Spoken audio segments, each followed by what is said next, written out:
A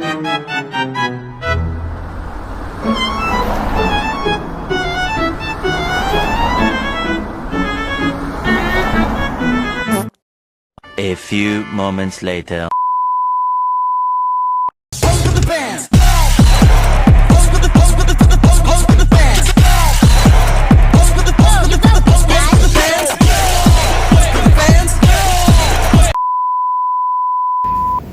Assalamualaikum warahmatullahi wabarakatuh. Hai halo semuanya, selamat datang di podcast kami bertiga.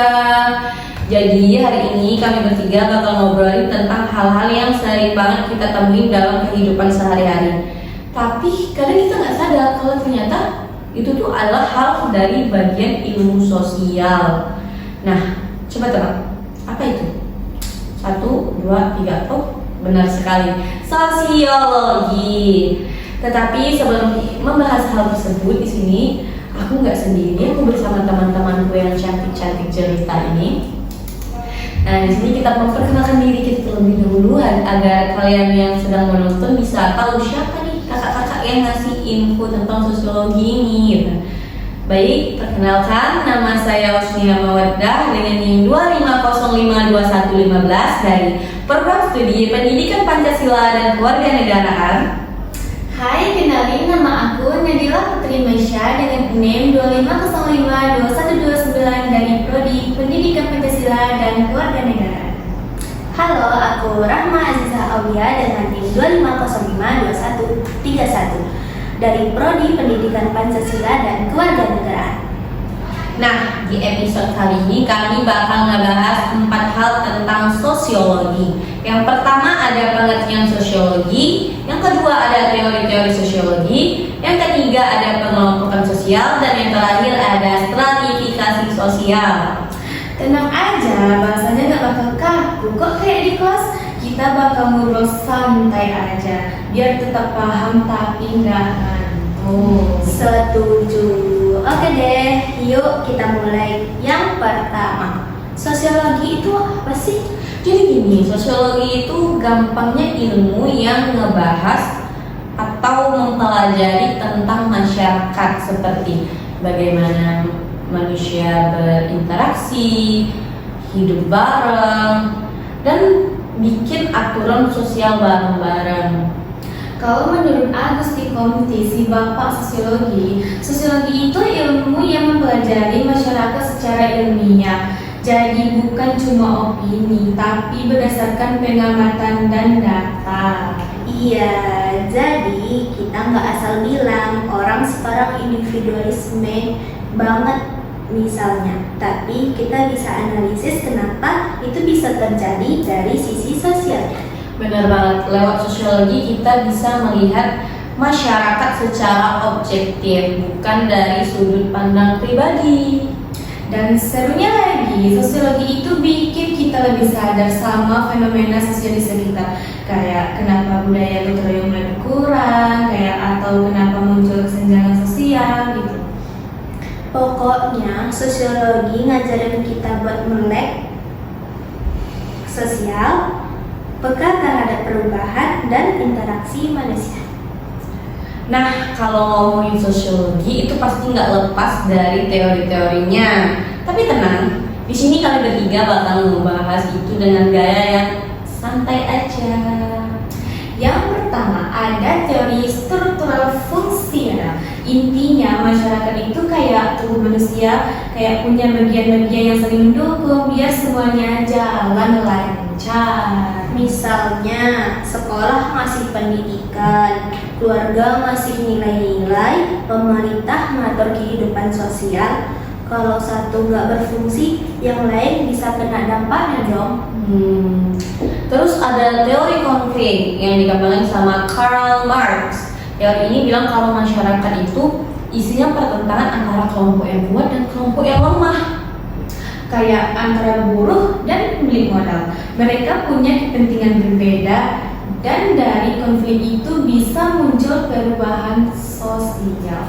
Lalu ada teori interaksionisme simbolik yang fokusnya ke hal-hal kecil dalam kehidupan sehari-hari, kayak makna dan tindakan dan simbol. Contohnya kalau kita salaman, itu artinya salam atau rasa percaya. Tapi di budaya lain itu bisa beda aja maknanya gitu. Jadi teori ini ngajarin kita kalau makna sosial itu terbentuk dari interaksi. Jadi kesimpulannya tiap teori punya cara pandang sendiri. Struktural fungsional fokus ke sistem, konflik fokus ke pertentangan, interaksionalisme simbolik fokus ke makna dan interaksi. Sekarang kita masuk ke pengelompokan sosial. Nah, ini tuh pembagian masyarakat ke kelompok-kelompok berdasarkan kesamaan tertentu. Misalnya perbedaan berdasarkan agama, pekerjaan, suku, hobi, atau jenis kelamin.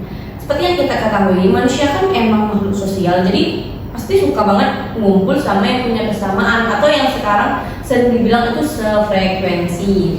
Contohnya di desa ada Karang Taruna, kelompok tani, atau ibu-ibu PKK.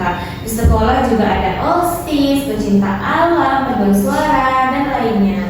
Tujuannya biar orang bisa saling bantu, saling kenal, dan kerja sama. Tapi kalau beda pendapat, bisa juga muncul konflik antar kelompok. Makanya kita harus belajar saling toleran dan menghargai, soalnya tiap kelompok punya fungsi dan perannya masing-masing.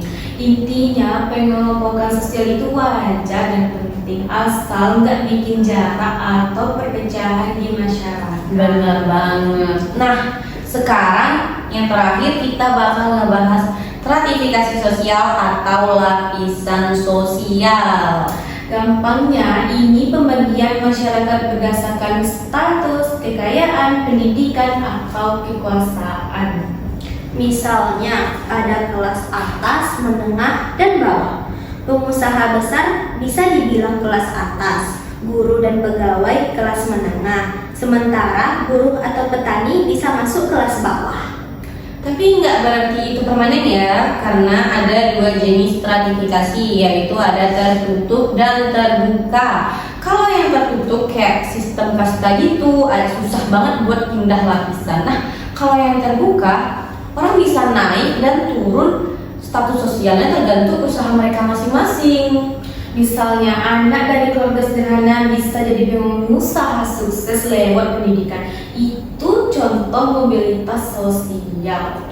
Dan stratifikasi ini juga ngaruh ke gaya hidup, cara bicara, sampai lingkungan pertemanan seseorang.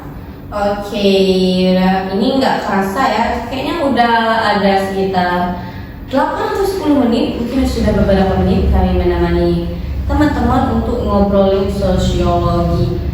Jadi dengan seperti yang kami bahas ini, banyak banget yang bisa kita pelajarin dari sosiologi.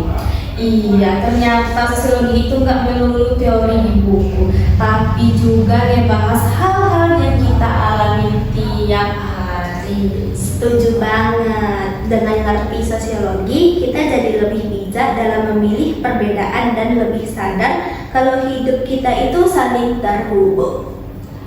Oke, sampai di sini video kami kali ini. Jangan lupa like, komen, dan share ke teman-teman, saudara, keluarga, pacar, sahabat, semuanya. Kalau punya ya, Supaya lebih banyak lagi yang ngerti soal sosiologi. Terima kasih udah nonton video kami sejauh ini. Sampai jumpa. Bye.